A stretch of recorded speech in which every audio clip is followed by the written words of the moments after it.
Ito amigo, kaya natin kinuha ngayon itong Starex. Dahil dito, ikakabit ko ito. So, meron na ako na bili. Kakabit natin siya ngayon. Share ko sa inyo kung paano ko siya ikakabit. So mga amigo, yung ikakabit natin ngayon dito sa ating van. So, pakita ko sa inyo paano natin ikakabit. Ito, kuha lang tayo ng tela. Kasi ito, nandito yung kanyang lock. Yan, natin yan.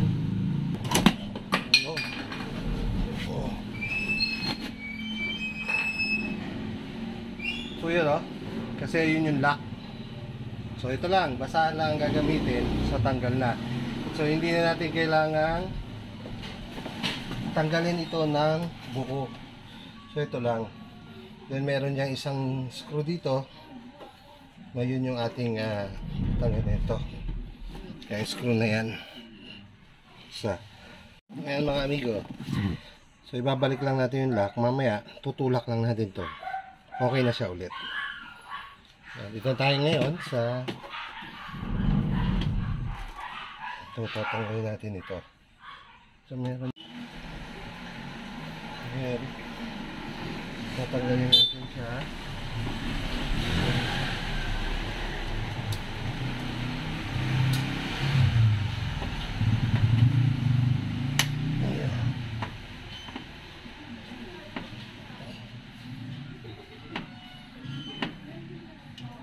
Kasi nandito yung isang tornilyo. So ito yung kailangan natin matanggal kasi may isang tornilyo yan. Bali tatlo kasi ang tornilyo niyan.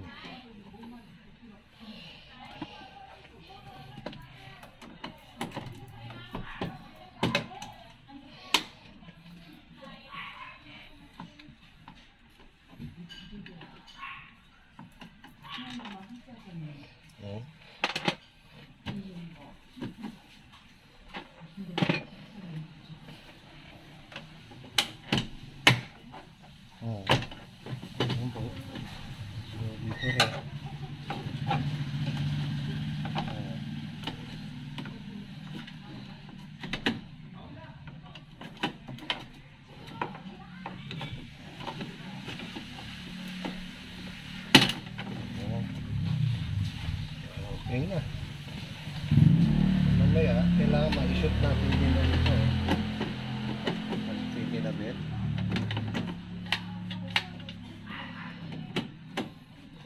Okay.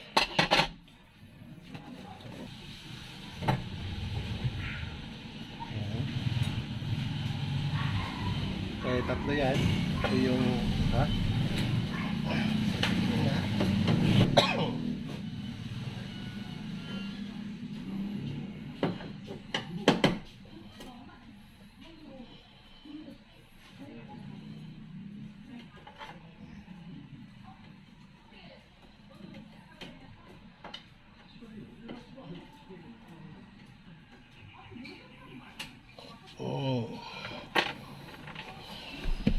So na ito na yung bago.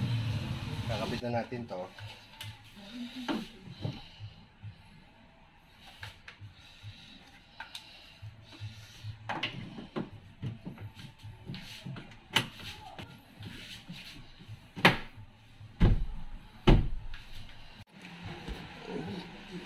Higpitan lang natin mga amigo. Pero wag masyadong mahigpit. Medyo tumigas na. Okay na yun. Sa plastic lang yan. Mangyayari ay bumigay. So itong dalawa na lang dito sa gilid.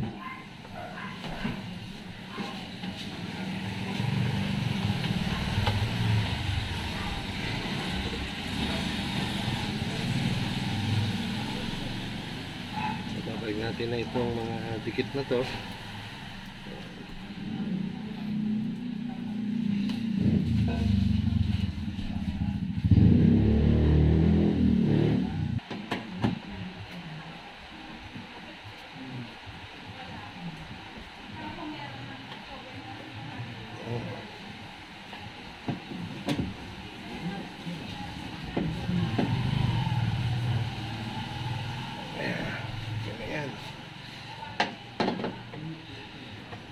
Tingin natin, bubukas.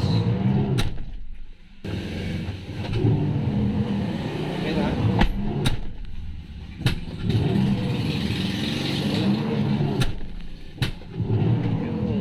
Okay na.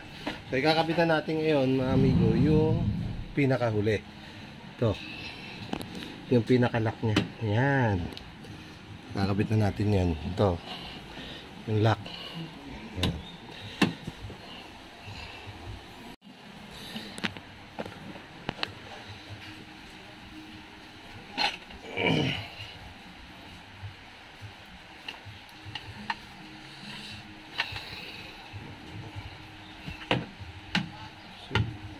Tayo ulit.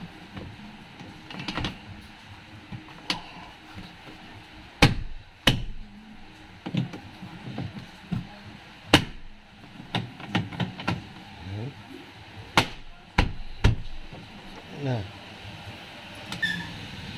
So ito paano binabalik to. So lagay muna natin yung tornilyo dito.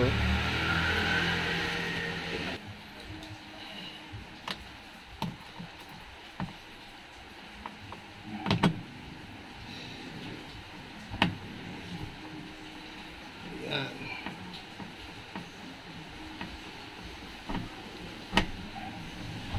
Ganito, wag muna natin masyadong sisikipan kasi hindi naman yan na parang bakal, puro plastic lang yan.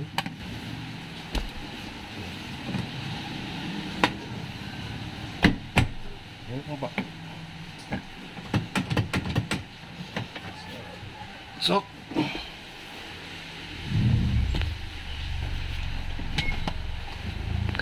yun na guys, yung mga amigo, yung ating naikabitan natin. Ayan.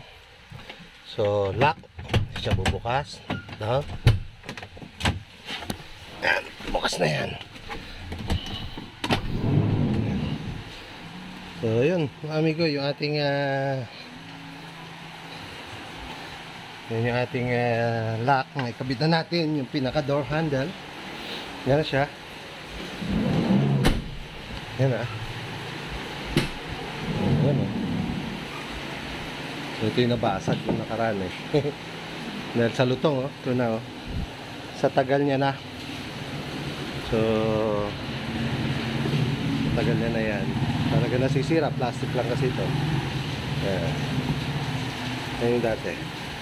So ang mga amigo, ang technique, pagtanggal ng basahan lang ang kailangan natin. At tinatanggal itong na to para matanggal natin yung lock.